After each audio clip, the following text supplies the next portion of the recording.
Welcome. This is Dr. James Weldon, Yogadhi, speaking to you from Heavenly Mountain, our community and organization here in Boone, North Carolina. This is the 25th episode in Volume 2 of my book, Autobiography of Yogadhi, The Rise of the First World Teacher. And it shares the milestones, internal milestones, experiences, some of them that I passed through. And also,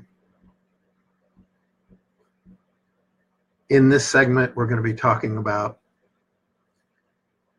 how the Great Retreat Center has come up in this area.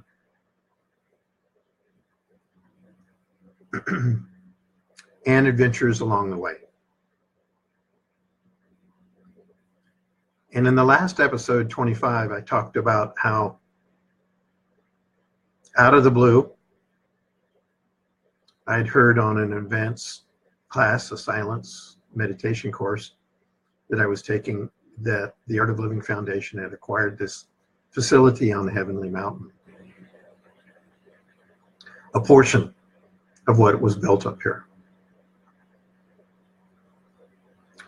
And a friend of mine, his name is David Kaplan,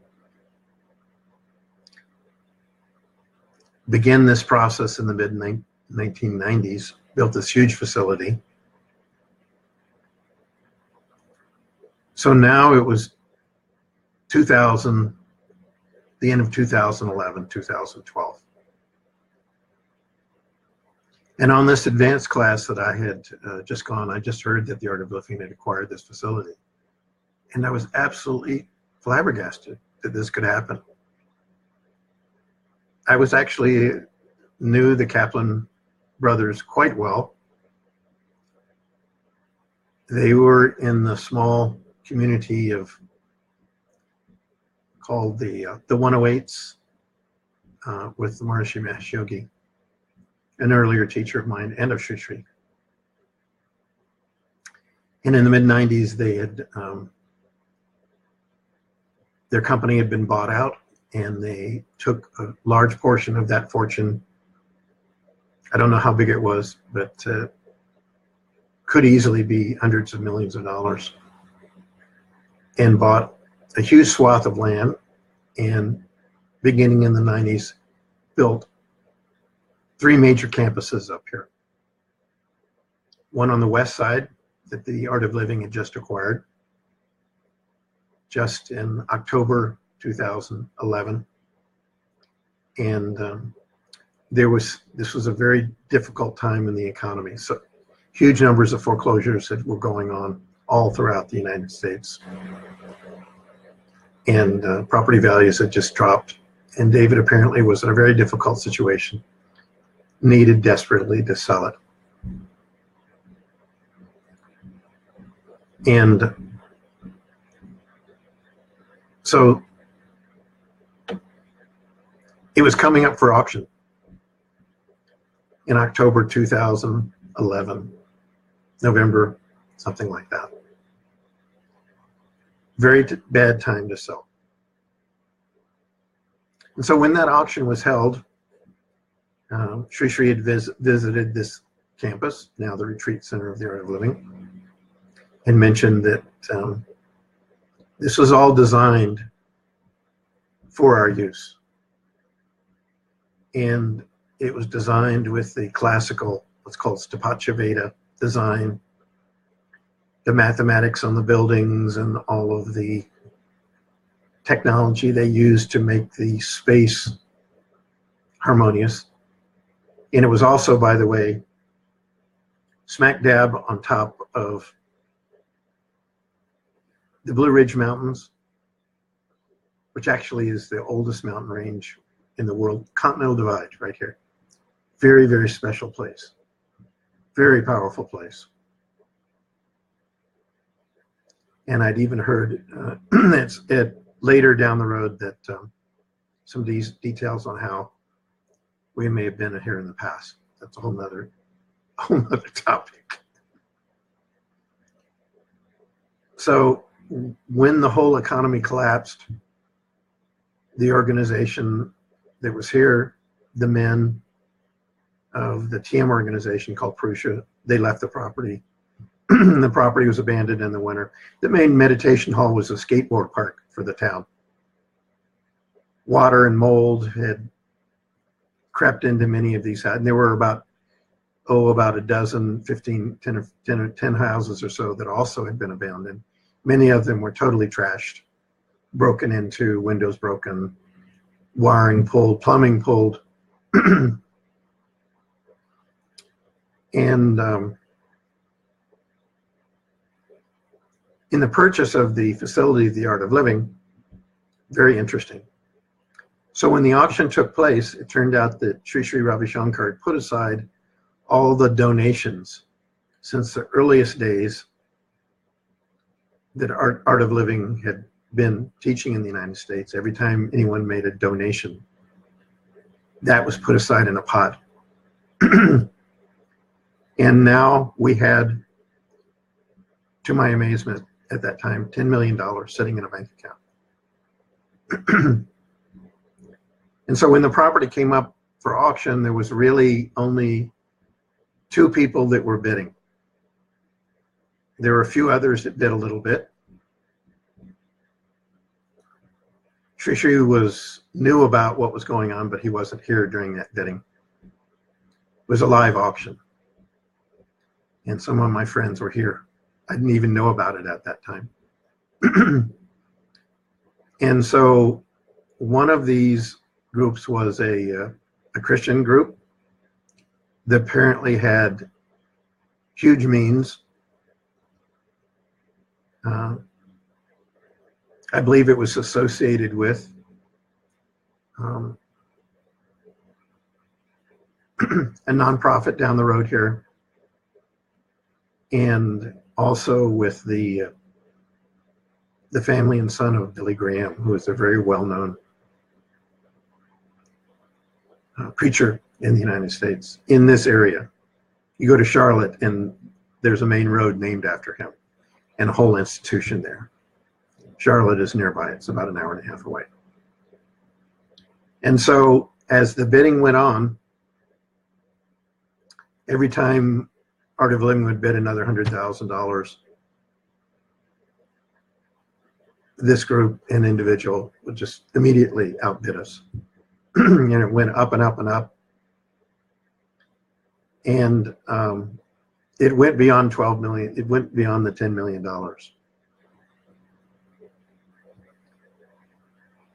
And at that point, all my friends that were here as part of that auction didn't know what to do. You know, should we bid more? Should we not bid more? And they were trying to get Sri Sri on the telephone to call to get some, what should we do? He didn't pick up the phone. It rang through and they were calling and calling. And they were literally sweating bullets, you know. And so they got outbid. Completely crushed. And so after it appeared that it was all over, by the way, the telephone service also here is not so good right up at the facility. Maybe they couldn't get through all of the time, but whatever happened, they couldn't get through to him.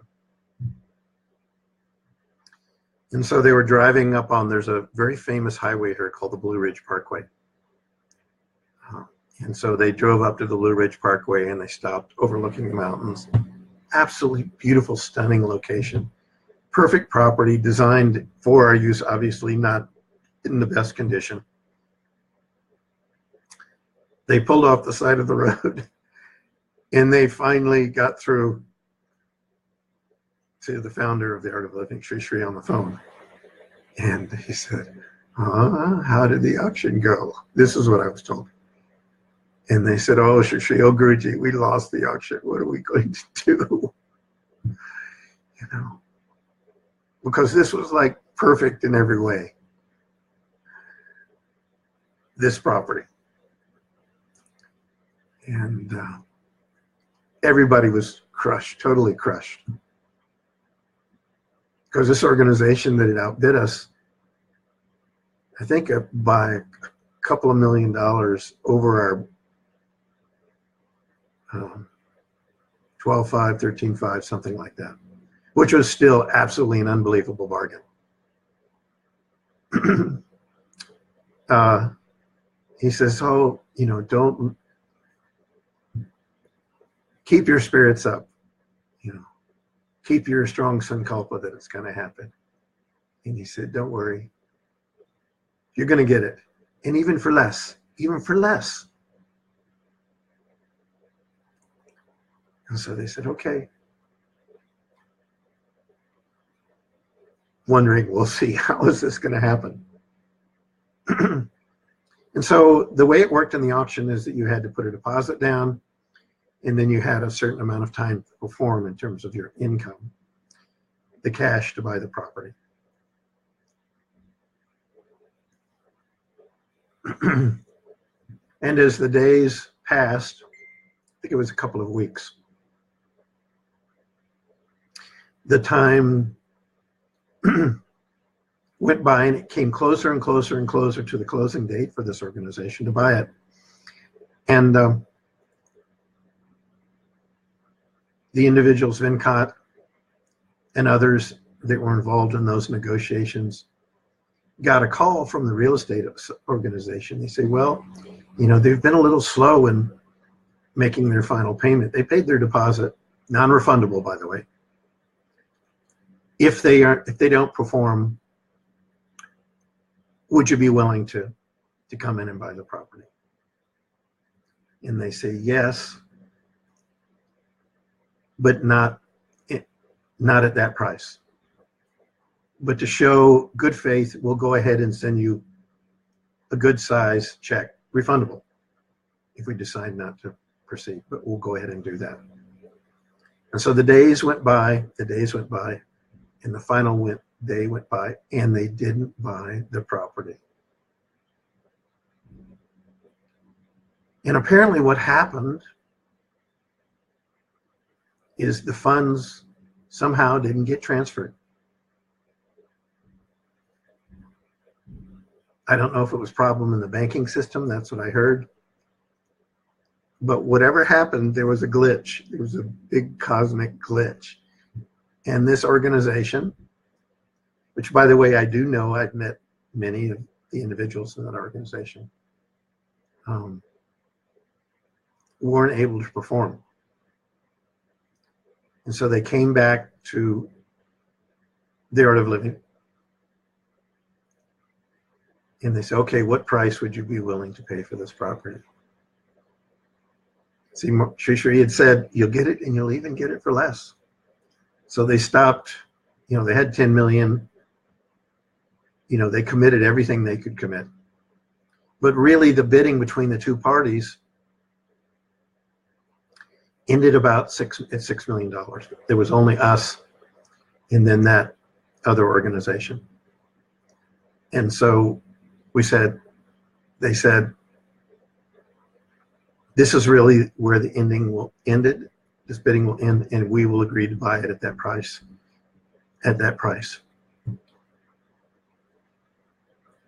Where there was only two left. And that ended up being a little over $6 million. Now the facilities is hundreds of millions of dollars, $100 million anyway, for sure. All the structures. So the Art of Living bought this property in this really unbelievable, wonderful way for that amount. So I thought about my situation. You know, we just bought a new home and had a home in in Longmont, actually nearby Boulder. I just bought a home and really wasn't in a position to buy another property. But it turns out that the economy was really down, and I had this job for this big company that looked really good on paper. I've been very successful in doing that. One of the top ones in the country, and they had hundreds and hundreds of individuals doing different work kind of in that area. And so I looked good. And so now it was time for my auction. So there was about 10 or 12 houses that were coming up for auction. And these were all surrounding the Art of Living facility. These were the houses that were built originally for my friends, the men, to actually live in while the construction process was going on in that property. And amongst those houses, there were 3 of them that were in really good condition. There were 3 or 4 of them that were in okay condition. At least they hadn't been completely trashed. And the rest of them were just total disasters. Just imagine walking into the living room and there's mold everywhere, upstairs, downstairs. Carpets had been pulled out, wiring had been pulled out in a lot of cases, doors were gone, windows are gone. So there's about six or 7 of the houses that were in okay condition. And I had gone to my friend, a partner of mine in Colorado, and said, well, can you help me out if we have to pay for this property? Because I really didn't have the means to completely buy the house, even if I bought it at a very low amount. And he agreed to do that, and we were sitting on our computer as the auction went on.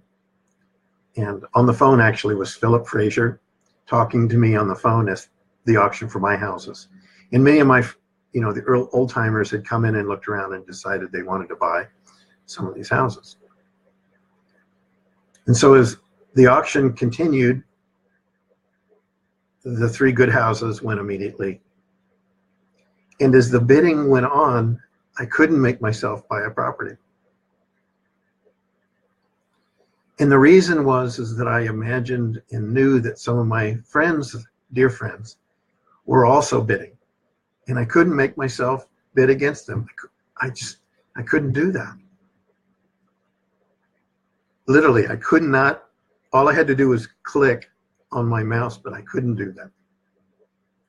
And as the prices, they would get cheaper and cheaper because the properties were in worse shape. They started out with the good ones, the medium ones, and then the 3 or 4 that were in the okay. There was 1 left in the okay category. And the way that the bidding worked is that you could buy any of the rest of the houses without competing against anybody at the last price that was set, the last lowest price. So I realized by this time that I could do that, and I turned to my friend and I said, should I do it? And my hand went out, hit the mouse, and I bought it. I bought a house there. I'd never seen it, sight unseen. I'd never even looked at the one that I bought. So anyway, I bought this house, very large properties. This one is, including the porch and everything, is, about 7,000 square feet, much bigger than I need, lots of bedrooms. And so now I had to finance the property, and I didn't really have the means to do so. And as I came out and saw this house that I'm living in, turns out was the original meditation hall for the entire community. This is where my friends, the men, did their Sanyama practice. And one of those practices was to do the hopping, the early stages of the flying. This was the house with a huge open downstairs area and about 6 bedrooms upstairs.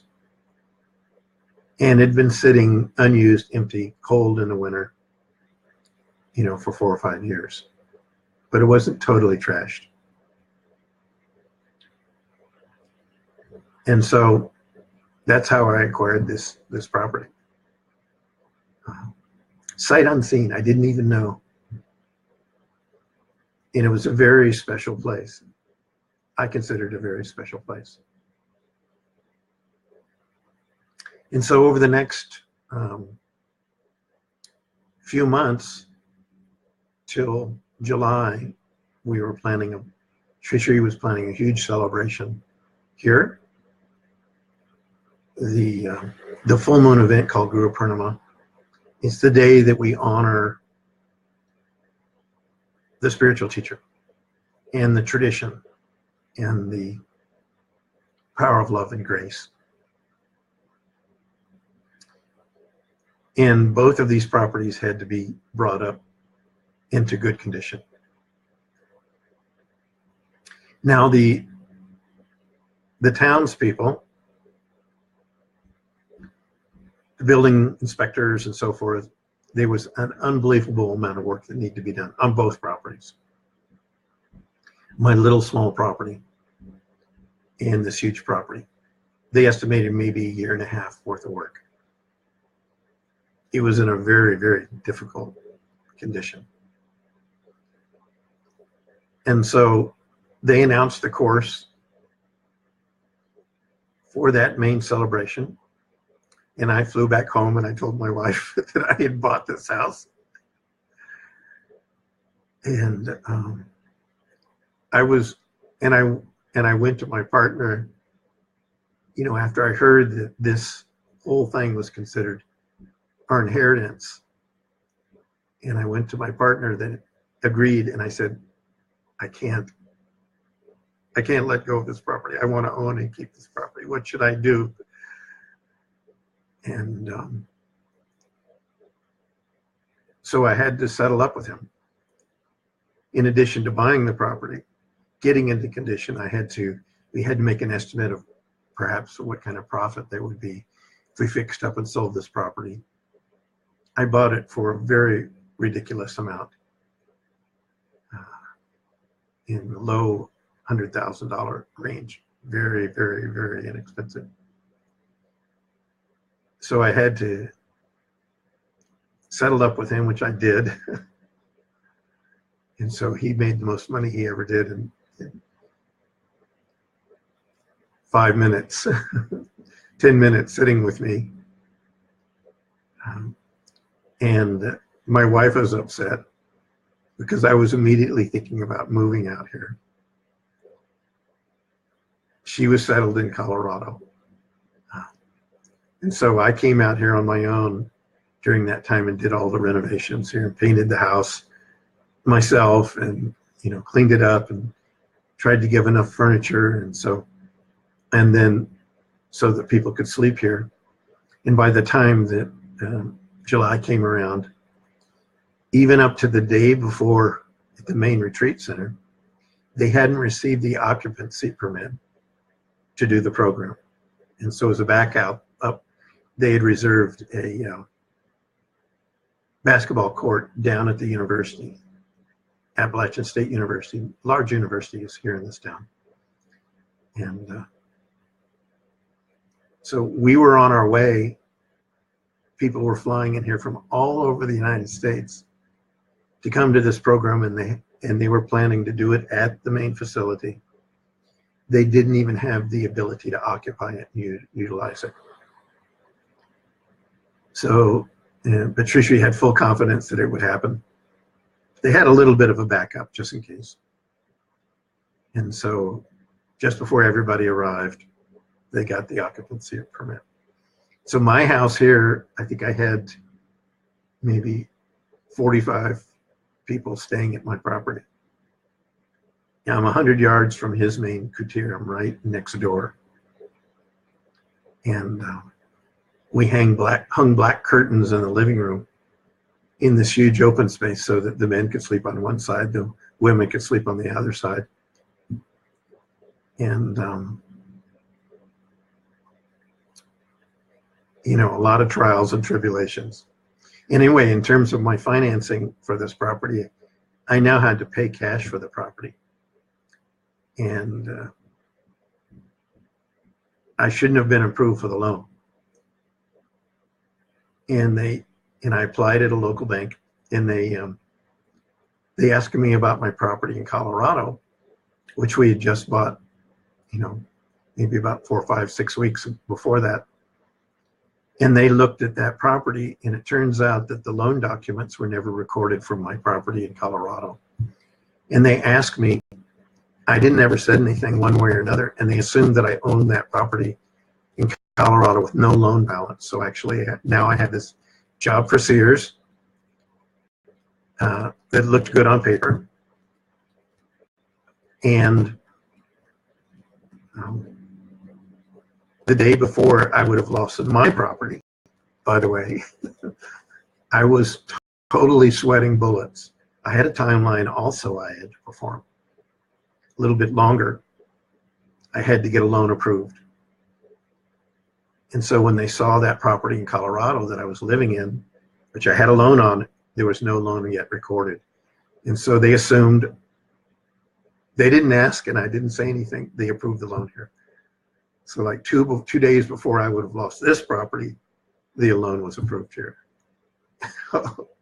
I'm telling you, I absolutely was sweating bullets.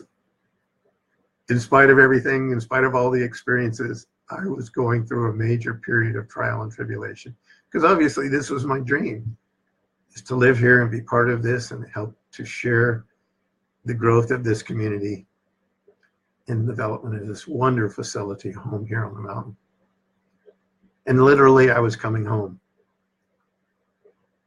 to Heavenly Mountain. And that was my little adventure story.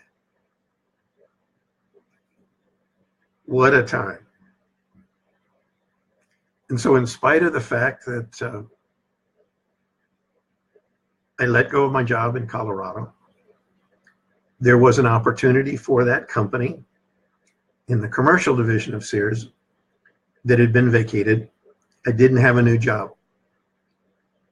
but we packed up all of our stuff. My wife wasn't happy about this. She came to the big celebration, but she arrived. She didn't have anything to do with getting this property ready. And so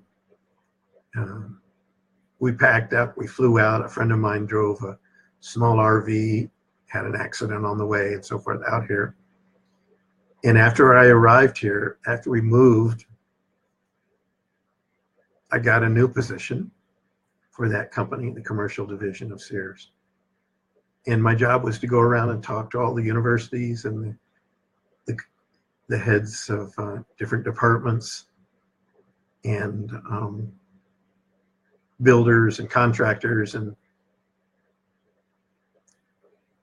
all the departments, many of the departments in the area. It was for the commercial division of Sears. And I did that for a couple of years. And traveling around, I was really talking about what was happening in the mountains. So I'd meet with some individuals of the universities and colleges. And then I'd say, you know, there's this great organization, nonprofit, that just moved into Boone, North Carolina. You should hear about them. So I got a chance to know really all the towns and the villages in the surrounding states, all the way down into Virginia, a little bit in South Carolina,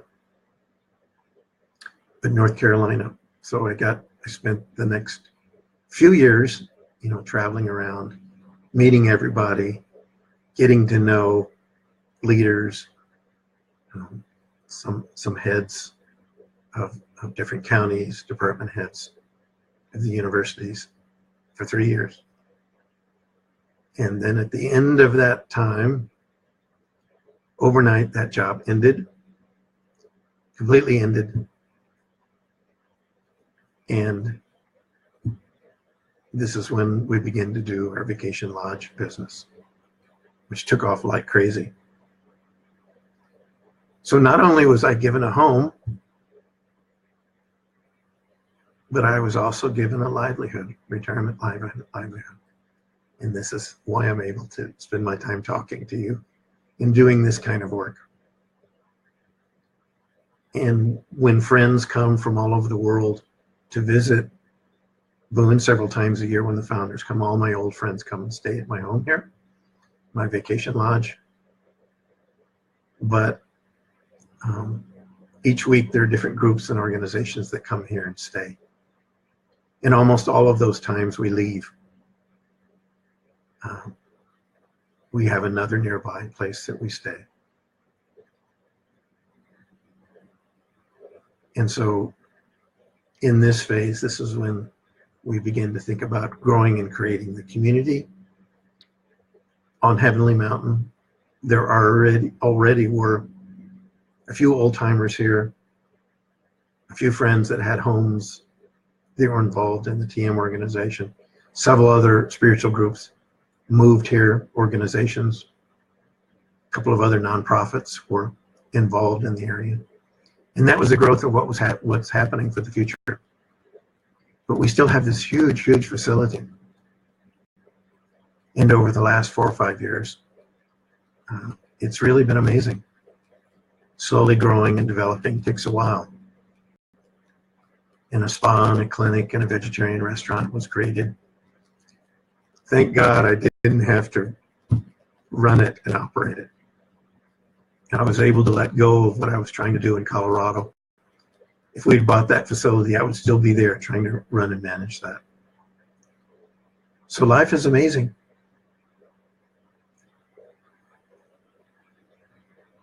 Sometimes there are bigger plans for you than you suspect. And your life is deep and long. And I appreciate you taking the time to listen to my adventure about my personal experiences, my autobiography, in the second book, The Rise of the First World Teacher. And at that same time, of course, over those years, the organization, the nonprofit organization of Art of Living, went totally global. You know, there can be, 100,000 more centers around the world. Certainly 100,000 plus teachers all over the world. Many, many different nonprofits doing work in different areas. One specifically for veterans, one specifically for prisons, which I was deeply involved with. One for children, one for disaster relief, the International Association of Human Values. It's like a United Nations of individuals that are trying to do good in this world. And I'm an early founding member of some of those. I found myself living on the mountain here, helping to educate people in terms of the potentials of human consciousness and the stages of human consciousness, and inspire people to realize we really are in a tremendous time of growth in the world. And possibilities for living that high consciousness are very high.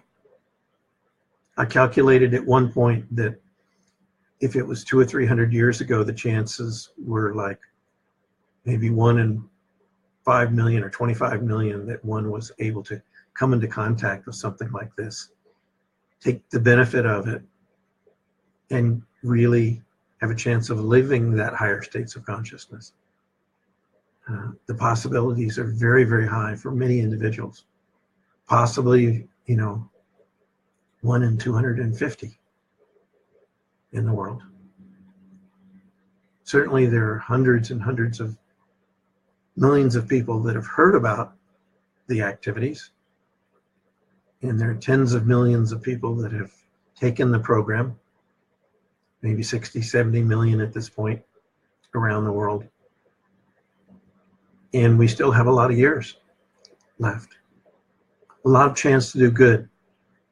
So that's why I encourage everybody to, and this organization is absolutely, totally accepting and eclectic of all the world's faiths and traditions and wisdom, supports those traditions.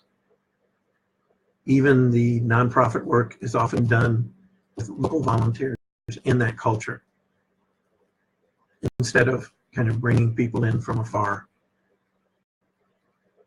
Many of the workers are local. And many of the problems that are going on in the world, this organization is working on solutions. It is offering solutions and has really proven solutions which have been shown to work. So I'm amazed by it all. So thank you all for joining me today. Dreams can come true.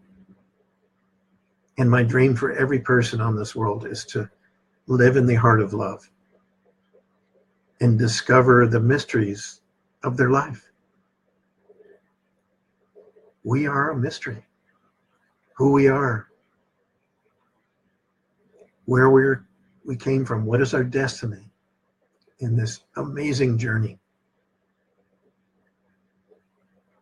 And we're coming to the end here of the second volume.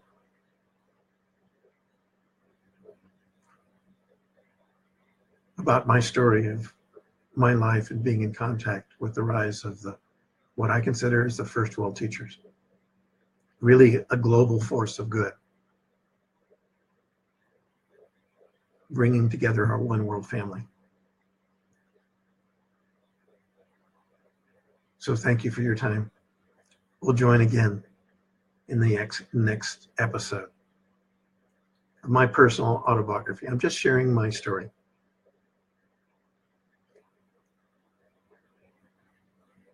Living an enlightened life and the rise of the great beings in this world.